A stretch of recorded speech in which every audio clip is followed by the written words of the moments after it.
Yes, so with this video I'd like to go ahead and show you that in this world you're always given the idea of wonder and love, the tunnel of love, the idea of the ticker tapes, right? The flags, the concern, the wanting to know what's in there. All right, you see that there's the rest out there you can still do, but then what's in there, right? So then you look inside there, and then that is where then the eye, the apple of the eye, becomes the deception, the fallen light, right? So what I wanted to do is then look back and look at the idea of the Sphinx, that hoax, joke, over time, and I'm going to use the dates given. This is 1572 right here, and that is how the Sphinx is represented as a head on a platter idea. All right, and then plateaus, and not much else, right?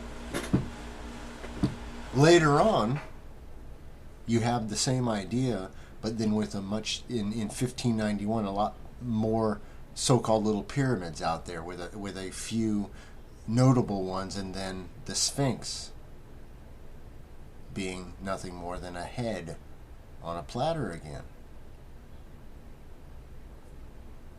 A few years later, things are changing. 1615 rolls around. You want to go ahead and you have a better idea. You decide, okay, we're going to do this motif. Well, hold the phone. Didn't work out well. 1653 rolls around. You have this understanding. Now look very closely at this. Do you understand that that's Abel? That's the head of Abel, the head of the righteous on a platter. Then do you see that Nord, or the north, is actually pointing what you would consider to be south, or flipped on its head, the hanging man, the anguished righteous man? Then that is then the idea of Abel calling out to have his, to be avenged from having Cain whacking him on the head, right? That's the origin. That is then the idea of the good shepherd. So then 1665, you then see that the Sphinx is turned into a woman, but yet still a head and a torso. Noticing, check this out, at the dress of the so-called Egyptians. Nothing like they would have you believe. Anyway, look at this. Now it's becoming the idea of a woman. Isn't that interesting? All right. 1665 again, showing you a different rendition or drawing, shows you the Sphinx as being an idea of the more feminine now head dress, yet still being in this case what looks like the European male face. And also then you have the idea of what looks like the city on the cloud, right? Then of course 1698 rolls around, and you want to get back to this kind of motif. I like the let's do they had their own little culture going on type idea, and so then we have that in there. Okay. 1724 rolls around. That's your 77 flipped. You have not only the idea of the Sphinx coming in just as being the head on a pike, but you also have the full winged creature idea. So then those combined, hey, no better idea than to combine them. So then later on, you have 1755 rolling around, and you start to then bring in the idea of what you see now as this head in the desert that was buried in time, buried by sand in time, with the other, attractions in the back. And then this is then forward from here, taken out and shown to you as being undug or uncovered.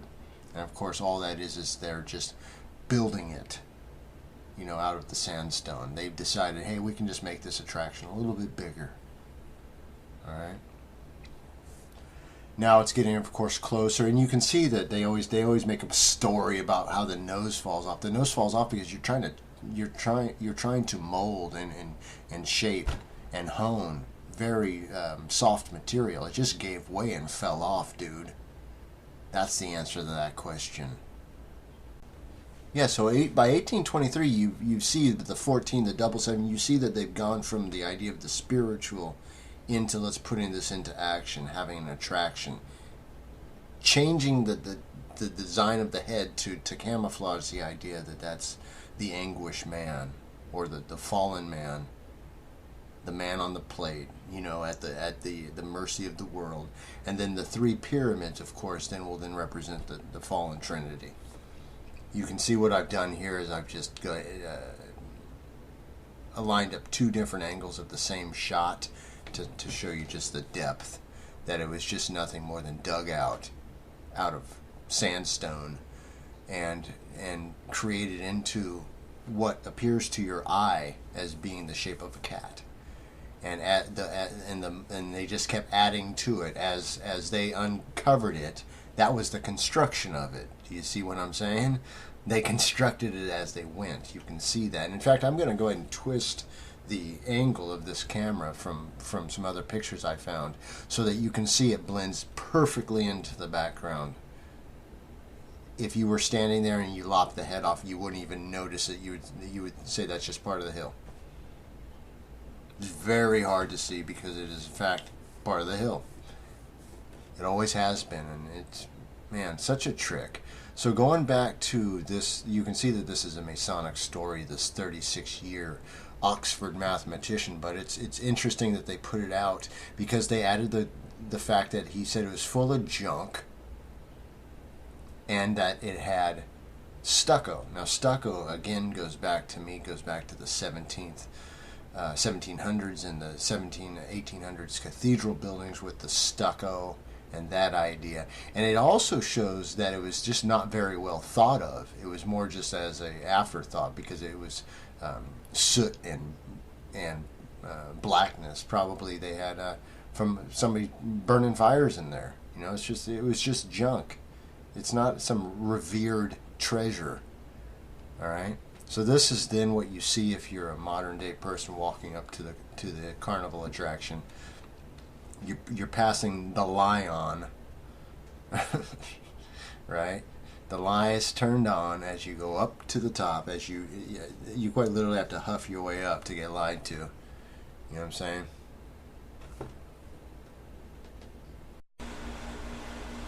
Okay, so you can see I've been showing you that this is the double seven code hoax throughout, but I'd like to show you the biggest hoax of all, and the announcement of the hoax is the Bonaparte hoax. So on the 14th of July, the 777 right there, Bonaparte,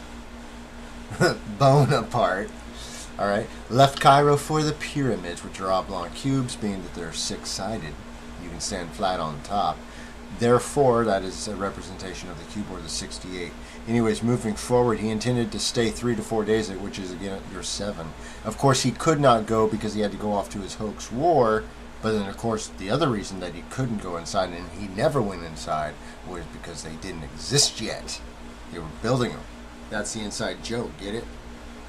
So that would have been in the 1700s, like I was saying, that this construction would have been happening. All right. So I'd like to move forward and then just show you some more just perspective shots. Show you that even those smaller little kind of stair step things are not that, they're just small little things. They could have also been built by these cats for all I know. It doesn't matter. They're gibberish as well. Look at this next picture. You're going to see a truck next to them. They're very small. In fact, they may have just been built with side materials. Regardless, these things have never been proven to be anything more than just an eyesore, quite frankly. And in fact, they've never been proven to be anything more than a physical representation, an idea on the flat plane in a third dimension, a way to tell you a story, if you're willing to see it. All right, that's what that's about. Right. So then you can see the perspective here. You can see that truck, and then it looks like I'm not going to say Budweiser, but looks similar to it, like a concessions truck there. It's just nothing more than a carnival. You can see that this is nothing more than built into the sandstone, or the what's known as the native rock. All right. I'm also going to show you a different angle and then take away the head and show you that it's just you would you would be hard pressed to say that you're missing it if it went away. All right, and all I'm going to do is just remove the head part, and you're going to see that it's just nothing more than built into the landscape, giving the human animal, and I'm only saying the human animal because that's how these people act. They act like they're brainless. They act like they have no. You act like you don't have to know what's real. You act as if you get to walk through life and you get to not know what's real, and somebody else is going to do it for you. And this nonsense goes on and on and on. Now I'm going to go ahead and remove the head. Big deal. Alright? I'm just trying not to get overworked here. I'm just saying, man. Do you see how easy this is? So they manipulate, man. They manipulate people into believing these mythological stories. Alright? They give you nothing but despair. Alright? Give you nothing but despair. Alright? Oh, by the way, just so you know, Zahi Hawass, that clown, is Nassar, man. I've told you that before. He's the same character. He played Nassar before he played Zahi Hawass. It's always in the family. It's always kept close. This, again, you can tell is just the manufactured head stuck on top of an outcrop of natural stone, and then they decided, hey, you know what? We can expand this thing in the future. And the problem is they got a little bit too big for their britches, because if you look at what they did with the final product, it's too big. The head the head doesn't fit. So my assumption, and this is purely an assumption, is that they messed up a couple times so that the head was getting a little bit too small, and they're like, dude, you gotta really get it right this time. And then the nose fell off, and he's like, all right, just stop. That's it. We're staying with that. That's what we're going with. You know, bring in the tourists, let them in the gate, because it's not getting any better than this. Yeah, hey there. Hey, Papa, how you doing? Yeah, why don't we dig it down and sculpt a cat out of it? Oh, maybe make a sphinx out of it and make people think that it's a big cat? Yeah, why don't we do that? We can charge twice as much. Hey, there you go.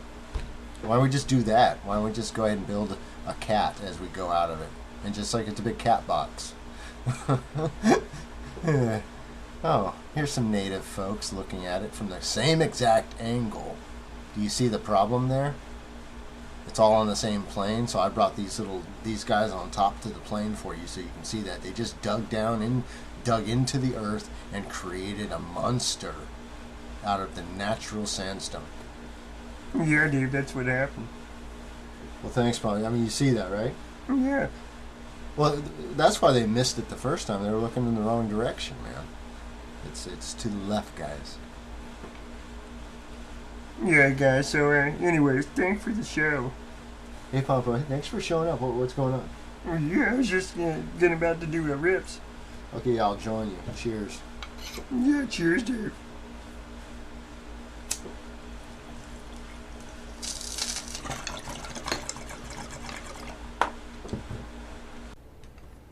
So again, beware to not cast your pearls to the swine, because they are undeserving.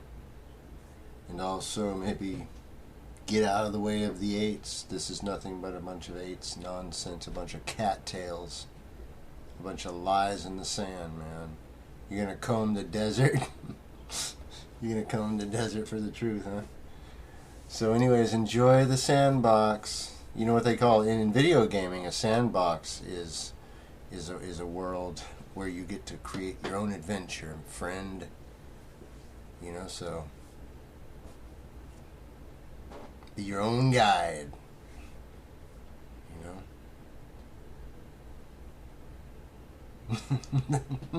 like big old Twinkie legs. I mean, give me a break now. Look like big old Twinkie legs.